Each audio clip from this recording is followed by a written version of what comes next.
Cuando te amo a ti, me amo a mí mismo. Si la gente entendiera qué significa esto, estaríamos en un mundo de paz. Hijo, cuando te amo a ti, me amo a mí mismo. Cuando los hijos aman a los padres, se aman a sí mismos. Este mandamiento es poderoso. Hemos profundizado en él y nos hemos dado cuenta que es un mandamiento poderoso. Segundo mandamiento, ama a tu prójimo como a ti mismo. Escuche eso. Si tú no aprendes a amarte a ti mismo, no puedes dar lo que tienes, o sea, no puedes ofrecer, porque nada tienes para ofrecer. Un saludo muy especial para los que están en los medios. Dios les bendiga, Dios les guarde. Nuevamente con ustedes hemos terminado una temporada de misión, milagros, sanidad. Dios hizo cosas grandes, maravillosas. Restauró a muchos. Su poder es maravilloso. Pero alguien me preguntaba, pastor, ¿y de dónde viene el poder? Y yo le explicaba a esa persona. Y hoy voy a hablarles acerca de ese poder maravilloso que está en ti. Dígale, que está en vosotros, que está en nosotros. Muchos no lo saben, pero así es que funcionan las cosas. La gente ha buscado a Dios afuera, pero Dios no está afuera. Dios está en nosotros. ¿Cuántos dicen amén? Amén. Vamos a hablar hoy de la palabra del Señor Jesucristo. Hoy puse como título a esta predicación, la fuente, el corazón. La vida está en la fuente. ¿Dónde está esa fuente? Adentro. ¿Dónde? Dicen en el corazón. Claro, Jesús dijo, guardad vuestro corazón porque de él emana la vida. Y cuando algo emana, es una fuente. La fuente es la única que emana. ¿Estamos entendidos, verdad? Amén. Cuando algo emana, se convierte en fuente porque emana, porque sale agua de allí, porque fluye. Entonces, ¿dónde está la fuente? La fuente está en nuestro corazón, porque de él emana la vida. ¿Y dónde está la vida? En la sangre que fluye de la fuente. ¿Y dónde está el poder que mueve la fuente? Adentro, en el corazón. ¿Y qué es esa fuente? ¿Qué es ese poder? Ese es el poder del Espíritu del Padre Eterno. Diga conmigo, del Eterno que está en nosotros. Esto que estamos enseñando está dejando a muchos locos en estos momentos. Pero esa es la idea. Que como el tiempo se acaba, como la dispensación de la gracia se termina, necesitamos decirle a la gente que se vuelva a Dios, que busque a Dios en la fuente, que busque a Dios en su corazón, que comience a velar, a meditar, que comience a orar, ¿sí? Que comience a orar y que comience a profundizar, a cobar y profundizar. ¿A dónde? En la fuente, en el corazón, para poder entender qué es la voluntad de Dios y para hacernos uno con Él. Una vez les enseñaba que nuestro pensamiento y nuestro corazón deben aunarse, ser uno solo y volvernos como los niños, como los pequeños. Y entonces entenderemos qué es el fluido de la fuente, cuál es el poder que sale de la fuente. Veamos cómo Jesús enseñaba esto, de qué manera estaba plasmado en su enseñanza. Dice Marcos capítulo 5, ahí va a ser nuestra predicación esta noche. Es una palabra que va a dejar algo para que usted entienda, algo nuevo. Dice así, después de que Jesús libera al endemoniado y termina todo allí, y el hombre daba testimonio de lo que Jesús había hecho con él, este ex endemoniado le pedía a Jesús, le rogaba que quería ir con él, pero Jesús le decía, no puedes ir, tú tienes que ir a testificar. Y testificaba lo que Jesús había hecho en su vida. En el versículo 21 dice, pasando otra vez Jesús en la barca a la otra orilla, se reunió alrededor de él una gran multitud, y él estaba junto al mar. Y vino uno de los principales de la sinagoga, llamado Jairo, y luego que le vio, se postró a sus pies. Vino Jairo. ¿Era que Jairo? Un principal de la sinagoga. ¿De qué sinagoga? ¿Donde se estudiaba la palabra de Dios? ¿Donde se tenía conocimiento de la ley de Moisés y los profetas? ¿Donde los eruditos exponían la santa palabra de Dios? ¿Abrían la Torá y la estudiaban? Este era un principal de la sinagoga. Tenía el conocimiento, pero no tenía conocimiento de la fuente. No tenía la capacidad de reprender el mal, ni tampoco de curar a un enfermo, porque no conocía. Pero mire cómo viene este Jairo, y luego que le vio a quien, a Jesús, se postró a sus pies. Se postró delante del maestro. Y le rogaba mucho diciendo: mi hija está agonizando. Ven y pon las manos sobre ella para que sea salva y vivirá. Ellos sabían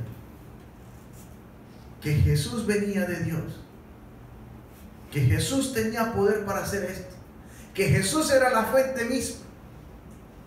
Y muchos lo sabían. Al día de hoy muchos saben que Jesús es la fuente de vida, pero no quieren venir a la fuente de vida y no quieren beber del agua de la fuente de la vida. Y esta fuente tiene un nombre, se llama Jesús. Jesús está en todo corazón. Está en el corazón del bueno, del malo, del impío, del justo. El único problema es que los justos caminan frente a Dios y su rostro está frente a Dios. Los inicuos o los que hacen pecado están de espalda a Dios, pero Dios aún así está en ellos. Porque si Dios no estuviera en sus corazones, estarían muertos. Dios es el que da la vida a todo hombre y a toda mujer. Y Jesús no vino a dañar a nadie. Jesús vino a que el mundo fuera salvo por Él y a decirle al mundo que tenían que volverse al Padre eterno y que tenían que entrar en su presencia y que tenían que hacerse uno con la fuente. Pero la gente no entendió a Jesús. Jesús vino a predicar, fue la doctrina del Padre, que nos amáramos los unos a los otros. Ahora mire cómo Jesús ve esta situación, ve a Jairo, a este principal ahí postrado delante de él, que le estaba rogando diciendo: mi hija está agonizando, ve y pon las manos sobre ella para que sea salva y vivirá. Pero sabía que tenía poder, sabía que podía salvarlos.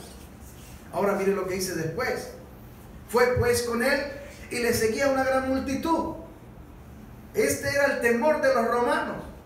Pensaba que Jesús iba a hacer una revolución y iba a acabar con el imperio romano. Esto fue lo que le tuvieron miedo. Por eso se lavaron las manos y hicieron como si no tuviesen culpa. Y cambian a Jesús por un ladrón y llevan a Jesús al crucifijo para que muera. Porque era necesario que Jesús muriera, así como también estaba escrito. Pero Jesús solamente se paraba en un lugar y eran 5,000 y 10,000 hombres, 10,000 mujeres. Pero Jesús no estaba predicando nada de alboroto. Jesús estaba hablando acerca del amor, estaba hablando acerca del corazón, acerca de la vida misma, acerca de preparar esta vida para una vida venidera. Jesús estaba hablando del amor ágape, estaba hablando de la fuente. Jesús no hablaba otra cosa. Jesús quería que el hombre procediera al arrepentimiento para él poderle sanar y poderle dar la vida eterna. Esta era la predicación de Jesús. Pero la gente hasta el día de hoy tienen a Jesús como uno malo, o como un simple maestro, o un simple profeta. Pero Jesús era más que la vida misma. Jesús es más que la muerte misma. Jesús es Dios. Lo podemos demostrar acá con lo que hace. Dice que estaba en medio de la multitud y le apretaba. Pero una mujer que desde hacía 12 años padecía de flujo de sangre. Y había sufrido mucho de muchos médicos. Y había gastado todo lo que tenía. Y nada había aprovechado, antes le iba peor. Dice la palabra: cuando oyó hablar de Jesús, vino por detrás entre la multitud y tocó su manto. Habían 3 condiciones: había disposición del corazón, había creído y tenía fe esta mujer. Dijo: si yo toco a Jesús, yo me sano. Si yo voy detrás de él y toco su manto, algo va a pasar. Pero muchos hoy en la actualidad se congregan, tratan de buscar a Dios, pero tienen una fe dudosa. Como no ven que las cosas pasan inmediatamente, al pasar unas horas y no ver el resultado, inmediatamente dudan. Pero resulta ser que en lo espiritual las cosas comienzan a darse desde el momento en que tu mente y tu corazón las crean. Solo que toma un tiempo entre lo espiritual materializarse en lo físico. Pero esta mujer tenía una fe absoluta. Ella decía que si tan solo tocaba el manto, algo iba a pasar, iba a ser sana. Mire lo que dice, porque decía, si tocare tan solo su manto, seré salva. Y enseguida la fuente de su sangre secó. Escuche, está hablando de una fuente. Enseguida la fuente de su sangre secó, paró. Quiero que entiendan algo. Siempre Jesús y algunos profetas hablan de la fuente. Hay una fuente en nosotros. Hay una fuente que tú no le has dado importancia, y esa fuente es el corazón, de donde emana la vida. La fuente, que es el corazón, impulsa la vida misma sobre todo el cuerpo y sobre todos los órganos. Escuche esto. Implosiona y explosiona, envía y succiona al mismo tiempo. Es la bomba más perfecta. En lo físico los hombres han creado la bomba, los motores, semejando al sistema que está en nosotros. Pero nuestro corazón es más que una bomba. Nuestro corazón es un lugar que cuando usted logra entender qué es Dios, cuando te aunas a Dios, entonces fluirá el poder de Dios en todos tus miembros, en todo tu cuerpo, en tus manos. Ese poder estará en ti, se vivificará y se amplificará en ti. Pero muchos no han entendido esto. Veamos qué dice la palabra. Porque decía, si tocare tan solo su manto, seré salva. Y enseguida la fuente de su sangre secó, y sintió en el cuerpo que estaba sana de aquel azote. Se puede imaginar, yo toco y inmediatamente sentí mejoría. Pero tenía que haber una fuerza, tenía que haber algo, porque ella tan solo tocó. Ella tan solo con tocar recibió. ¿Qué recibió esta mujer? El poder. ¿Poder de quién? El poder de Cristo, el poder de Jesús, el poder de la fuente de Jesús, que venía ¿de dónde? Del corazón. Porque Él y el Padre eran uno. Y Jesús dice, y quiere que nosotros seamos uno con Él. ¿Cuántos se están entendiendo? Amén. Vamos a aplaudir a Jesús. Él es la fuente misma. Luego Jesús, conociendo en sí mismo el poder que había salido de Él, volviéndose a la multitud, dijo, ¿quién ha tocado mis vestidos? Ni siquiera tocó su piel, sino tan solo tocó su manto. Todo su cuerpo estaba conectado. Hasta los trapos que estaban en su cuerpo estaban impregnados de la presencia, de la fuente del poder que había en Jesús. Jesús tenía el corazón como un niño. Era divertido y reía. Jesús no era religioso ni fanático. Tampoco era amargado. Simplemente amaba al prójimo. Ahora miren lo que dice. Dice lo siguiente. Jesús conoció en sí mismo que había salido el poder de Él y preguntaba, ¿quién me ha tocado? ¿Quién ha tocado mis vestidos? Sus discípulos le dijeron, ¿ves que la multitud te aprieta y dices, ¿quién te ha tocado? Pero Él miraba alrededor para ver quién había hecho esto.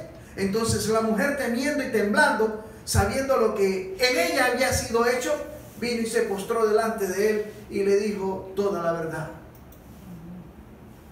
Y esa mujer, me supongo que estaba impactada, llena de alegría, pero también de temor, porque habiendo creído que si tocaba el manto iba a ser sana, pero también pensó en ese momento, temía a Dios, pero fue valiente y dijo la verdad, porque si no decía la verdad, ¿qué podía pasar allí?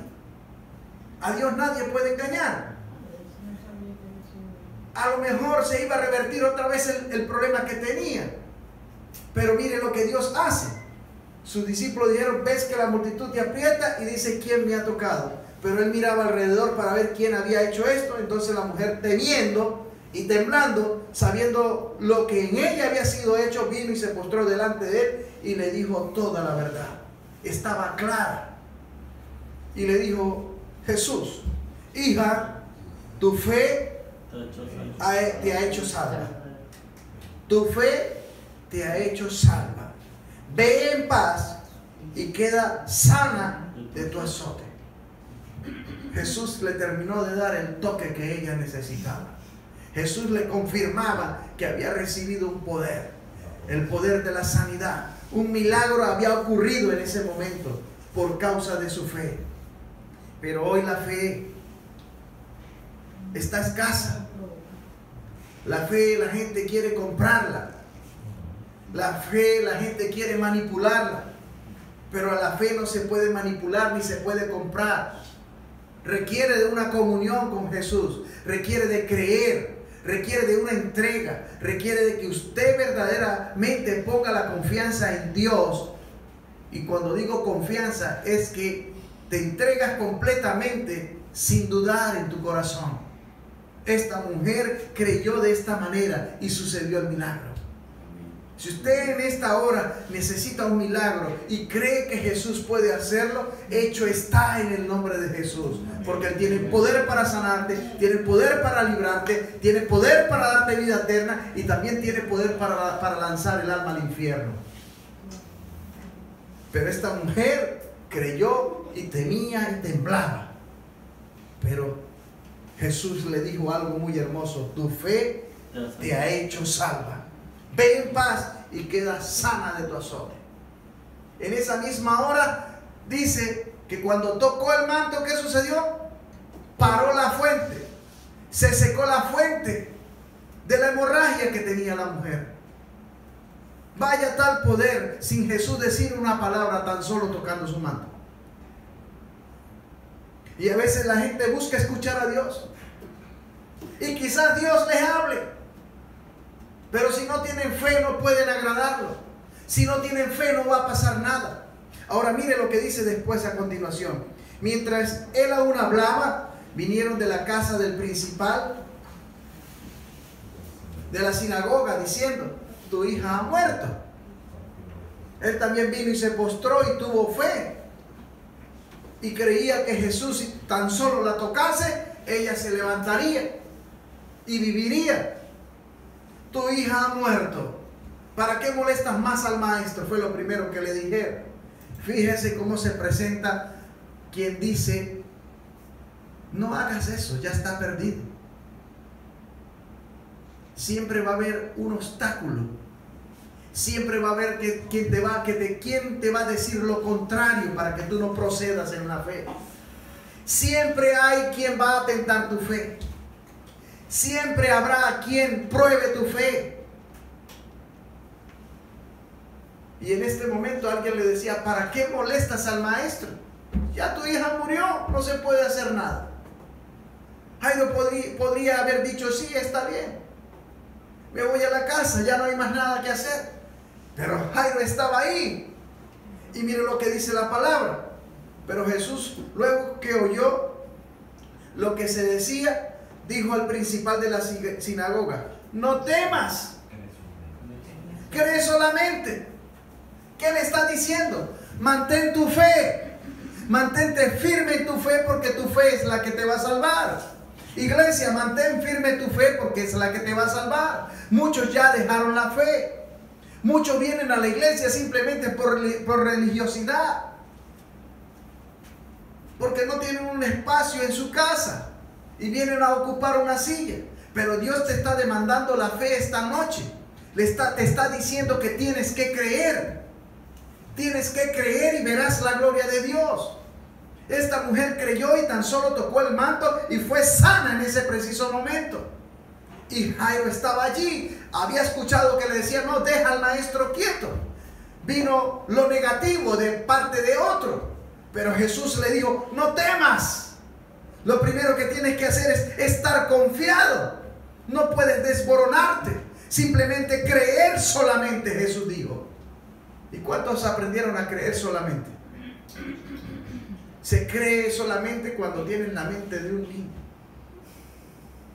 Cuando estás en el juicio, cuando estás en los miembros, cuando está en aquello que te acosa, cuando está en aquello que te desborona, que te deprime, es difícil que tu fe sea poderosa. Es difícil que tu fe sea perfecta. Pero necesitamos creer tan solamente y hacer como Jesús dice. Vino a casa del principal de la sinagoga y vio el alboroto, y a los que lloraban y lamentaban mucho. O sea que realmente la pequeña había muerto. Había un alboroto, la gente estaba llorando.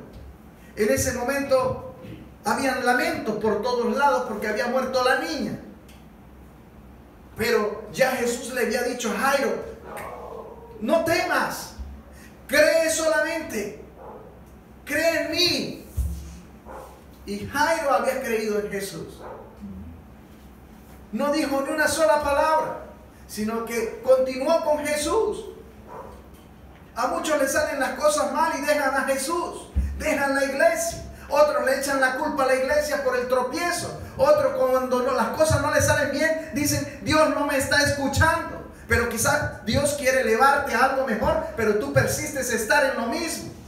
Por eso es necesario dejar fluir las cosas, simplemente no temer y creer que Dios está obrando, que Dios está en control de todas las cosas, que Dios está en control de tu vida, que Dios va a manifestar su poder y su gloria cuando tú hayas creído perfectamente en Él. Vamos a aplaudirlo.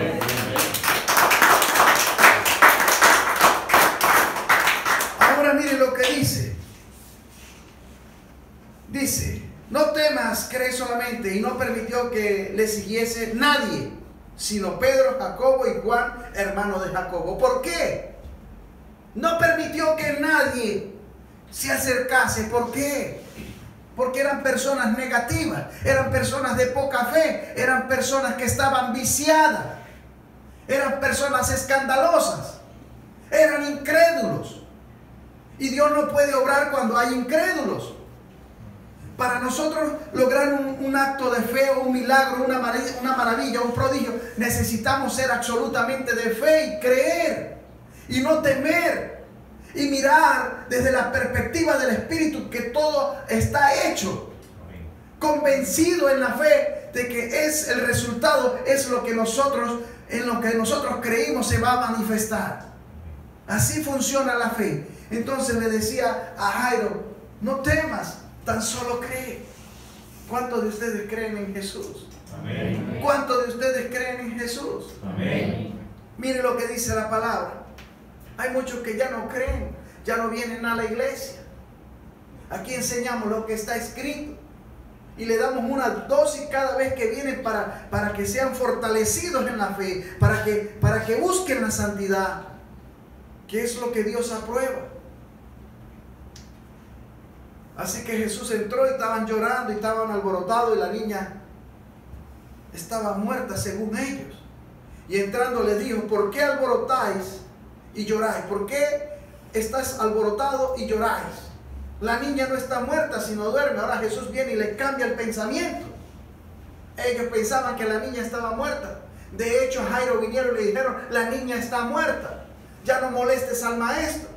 Pero Jesús dijo otra cosa: no temas, cree solamente. Jesús viene donde están ellos, escoge solamente a dos que estaban aunados con Él en el Espíritu, que también eran hombres de fe, a Pedro, a Jacobo y a Juan, y al hermano de Jacobo. Él no invitó a más nadie, no le interesaba esas personas que estaban allí, sino buscó gente que estaba en fe, gente que estaba en la misma dimensión que Él, gente que vivía, escuchen, con los sentidos adiestrados en lo espiritual. Pero si Él hubiese dejado a todos esos almáticos carnales, verduleros, escandalosos, o digámoslo más bien, incrédulos, ahí no hubiese podido Jesús hacer nada, porque estorbaban la obra de Dios. Mira cuánto tiene que dejar un hombre para poder conseguir una fe verdadera.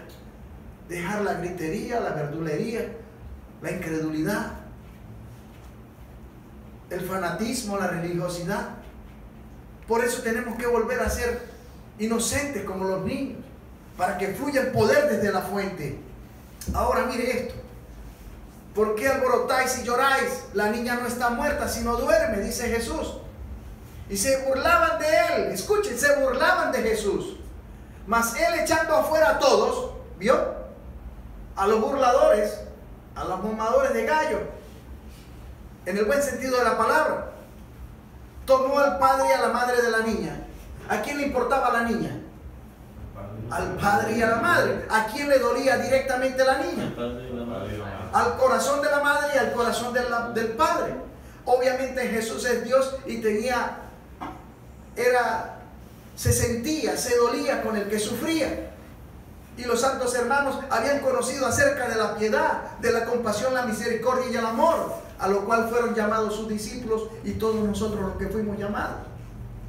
Pero a los incrédulos, a los que estaban allí, Jesús tuvo que echarlos fuera. ¿Por qué los echaba fuera?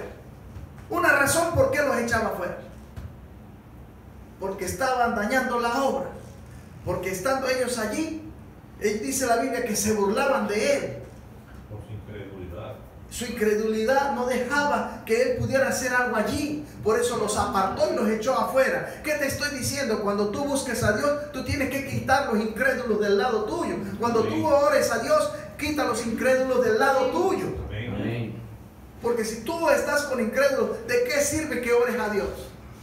Si hay alguien ahí que en su pensamiento y en su intención están en contra de lo que tú estás haciendo. Y necesitamos ser una unidad como Jesús dice. Tenemos que volvernos una unidad con el Eterno, con el Padre Eterno. Tú dices, si levantas esa piedra, ahí yo estaré. Si levantas ese leño, ahí yo estaré. Jesús está en todo, el Padre Eterno está en todo. Aún más en aquellos que respiran su aliento. Entonces Jesús los echó afuera a todos. Al padre y a la madre los llamó. Y a los que estaban con él, y entró donde estaba la niña. O sea que entró Pedro, Jacobo y Juan y el hermano de Jacobo. Serían 4. Jesús sería 5. La mamá sería 6 y el papá sería 7. Y la niña que estaba tendida. La niña estaba tendida. Eran 7 los que estaban allí. Y la niña que estaba muerta. Vuelva conmigo a decirlo. Eran 7 y la niña que estaba muerta. Ahora mire lo que dice después. Preste atención. Y tomando la mano de la niña le dijo, Talita Cumi, que traducido es, niña, a ti te digo, levántate. Talita Cumi, niña, a ti te digo, levántate. Y hoy Dios le está diciendo con esta palabra a muchos que me ven ahí en los medios o acá mismo, o a muchos que verán. A ti te digo, levántate. No temas, tan solo crees y verás la gloria. Ahora mire lo que pasa. Y luego la niña se levantó y andaba. Una vez que Dios desde la fuente toca a la niña y le toma la mano. Dice, y tomando la mano de la niña, hubo un toque. Jesús la tocó. Y seguro salió poder de la fuente. Lo mismo que sucedió con la mujer que pensó que tan solo tocando su mano, su manto, sanaría. Y Jesús dijo, ¿quién me toca? Porque de mí ha salido poder. Por eso la imposición de las manos es algo importante cuando ministramos al templo del Dios viviente. El templo del Dios viviente es cualquier mujer o cualquier hombre. Escuchen, sea cristiano o no sea cristiano, el templo del Dios viviente es donde Dios habita. Y Dios habita en el corazón del hombre. Dios habita en el corazón de la mujer. Esta es la fuente de la vida. Por eso llamaba la fuente, el corazón. La vida está en la fuente. La vida está en la sangre. Y el espíritu también está en la sangre. Y todo procede de la fuente. La fuente hace fluir la sangre y también la vida misma con él, porque el espíritu va con ella. Vamos a aplaudir a Jesús.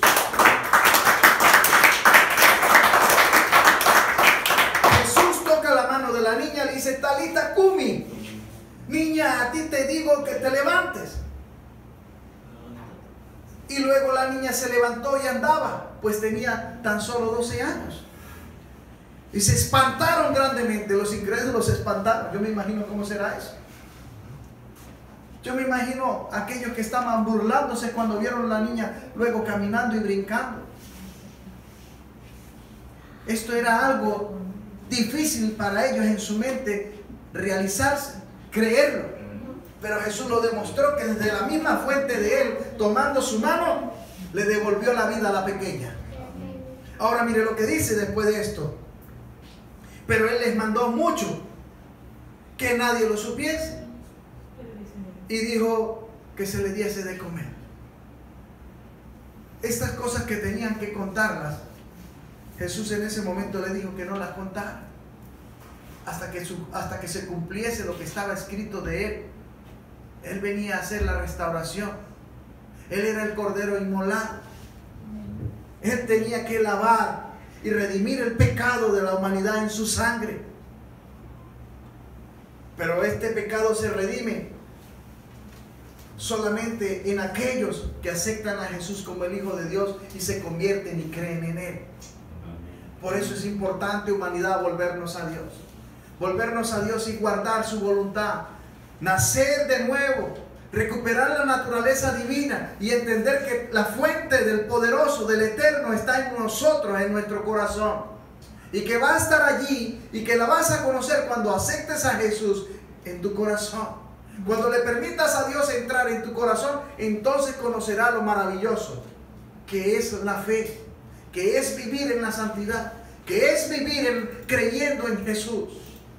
Te enamorarás y ya no tendrás más vacío, ni tristeza, ni quebranto en tu corazón, sino que tendrás alegría. Caminarás convencido, caminarás con un ánimo que viene de parte de Dios, alegre, contento, dispuesto, amando al Señor. Mire lo que dice la palabra de ahora entonces. Dice, Él les mandó mucho, que nadie lo supiese, y dijo que se le diese de comer. Me imagino que los padres de la niña estaban súper contentos, como muchos en esta hora que recibieron esta palabra, y sé que están contentos. Cristo Jesús te quiere y te ama. Cristo quiere perdonar tu pecado. Él no vino a acusarte, Él no vino a condenar la humanidad, Él vino para que la humanidad fuese salva en Él. Y ahora estamos en tiempos muy peligrosos, estamos en tiempos que hay muchos engañadores, en tiempos que muchos enseñan cosas y no confirman la palabra. Dios quiere que tú le pertenezcas. Dios quiere que tú le des el primer lugar de tu vida, de tu corazón a Él. Él, para venir a levantar a los suyos, a su iglesia, necesita que tú seas de Él. Jesús respeta a todo el mundo. El Espíritu Santo es un caballero. Él no entra donde no lo invitan. Pero si tú entras a Jesús, tú le permites a Jesús entrar en tu corazón, Él restaurará todo y cambiará todo y añadirá todo lo que está haciendo falta a tu vida. Así que quiero decirte esta noche, vamos a orar por aquellas personas que aún no han aceptado a Jesús. Y quisiera que repitieran conmigo todos los que están acá. De verdad, vamos a reconciliarnos con Jesús. Y este programa, este mensaje es especialmente para ti, para que Dios venga a reinar en tu vida, para que Dios tenga el control de todas las cosas, para que el Señor te revele de espíritu a espíritu y te lleve a toda verdad y a toda justicia. Repitamos y adoremos, oremos al Señor. Señor Jesús, te damos gracias en esta hora. Creemos que tú eres el Hijo de Dios y que está donde te invoca. Creemos, Señor Jesús, que tú tienes el control de todas las cosas, que tú vives y reinas en el corazón que te permite entrar y que te haces uno con aquel hombre, con aquella mujer que te acepta en el corazón. Hay una sola cosa que tú no puedes hacer, y es, Señor, que cuando un corazón no te permite entrar, tú no entras. Así que entendemos, Señor, que tú amas al pecador, que tú reprendes y exhortas al pecado, pero al pecador tú lo amas y lo esperas con los brazos abiertos, para que cuando te reciban a ti, Señor Jesús, ellos procedan en el arrepentimiento y tú, Señor, puedas sanarles y salvarles y darles la vida eterna. Señor Jesús, hoy te recibimos en el corazón. Hoy te hacemos Señor y Salvador de nuestra alma y de nuestra vida. Te pedimos, Jesús, que tomes las emociones del alma, las pasiones, los sentimientos, los deseos y todo aquello que mi alma hasta el momento de hoy no puede controlar. Te entrego mi voluntad, Jesús, y creo que vas a obrar a partir de este momento, en este presente eterno. Que tu Espíritu Santo va a venir sobre mí, que tú vas a perdonar mis pecados, porque hoy dispongo mi corazón a perdonar a los que me ofendieron, para que el Padre que está en los cielos también me perdone a mí. Y te pido, Jesús, que escribas mi nombre en el libro de la vida eterna, donde jamás sea borrado, y tu infinita gracia, tu misericordia y tu bondad me alcancen en el momento del oportuno socorro. A ti te doy toda la honra y la gloria, Jesús. Te pido que perdone mis pecados. Reconozco que soy pecador y, Señor, hazme un nuevo ser, hazme un hombre nuevo. Gracias te doy, Jesús. Amén y amén. Vamos a aplaudir a Dios. Hoy tenemos Santa Cena y queremos darle la honra y la gloria a Dios, y todo lo que hacemos lo hacemos en su nombre. Te damos gracias, Jesús, por todas las cosas, por la familia, por los hijos, por el trabajo, por el país donde vivimos. Oramos por aquellos que están en prominencia, Señor, para que les cambies el mal pensamiento en un buen pensamiento, para que todos ellos se vuelvan a ti nuevamente, porque hemos creído en ti, Jesús, y creemos que tú eres el Señor que juzgará todas las cosas. Nosotros solo estamos para servir, orar e interceder los unos por los otros y amarnos los unos a los otros, porque esta es tu voluntad. Shalom, Maranata, Cristo Jesús está viniendo. La paz os dejo, la paz os doy, no como el mundo la da. Vuélvete a Jesús, aún hay tiempo, aún no han terminado las cosas que deberían suceder, pero que ya están sucediendo. El cumplimiento profético ha tomado lugar y va en avance, y va muy acelerado, así que en cualquier momento la iglesia será levantada. Espero que tú estés allí y nos podamos encontrar en esa gran cena, en esa gran fiesta, en las bodas del Cordero. Te damos gracias, Jesús. Amén y amén. Shalom, Maranata. Hasta otra oportunidad. La palabra de